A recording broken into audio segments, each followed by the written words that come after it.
నీ రక్తమే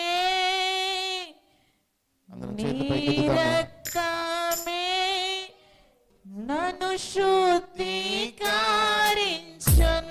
అందరం లేచి నిలబడదాం, ఎవ్వరు కూర్చోవద్దు. నా పాలము ఆకాశం వైపు చాపే తండ్రి, నీ రక్తమే నా తండ్రి, నీ రక్తమే శుద్ధి కలుగుతున్నది. ఆయన రక్తం లేదు మనం లేము. యేసయ్యా నీ రక్తంను కోరుతుండగానే తండ్రి, నీ రక్తంను పిలుస్తుండగా తండ్రి ప్రభు మన శుద్ధిపరచు. మా అంతరంగమును, మా ఆలోచనలు, మా తలంపులను, మా శరీరమును, మా గృహమును, మా స్థలమును తండ్రి ప్రభు యేసయ్య, మా కుటుంబాన్ని పైన రక్తంను కుమ్మరించయ్యన తండ్రి. నీ రక్తమే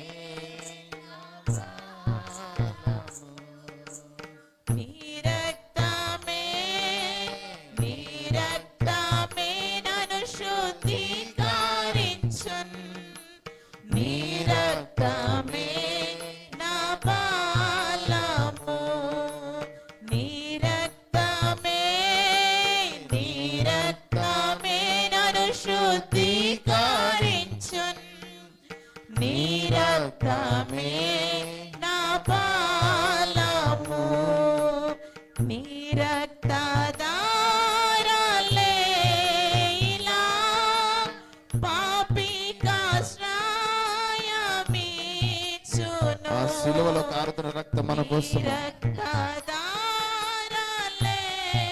శుద్ధిపరచడానికి, మనల్ని బాగు చేయడానికి, పోగొట్టుకుని తిరిగి సంపాదించుకోవడానికి ఆయన శ్రేష్టమైన రక్తమును మన కోసం కార్చాడు.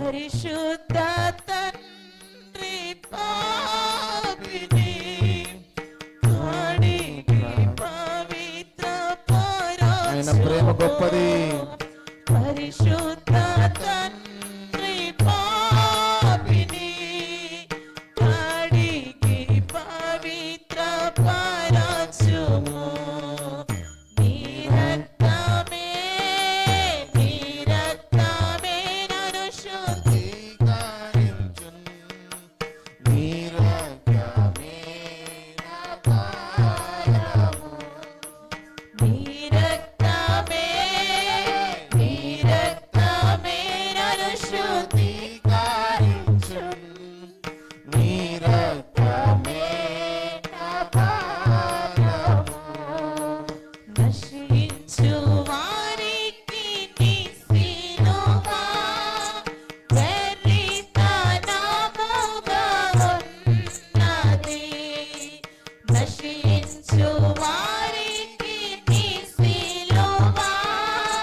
ఎవ్వరు మౌనంగా ఉండదు, అందరు నోరు తెరిచి ఇంకా బిగ్గరగా నీ రక్తమే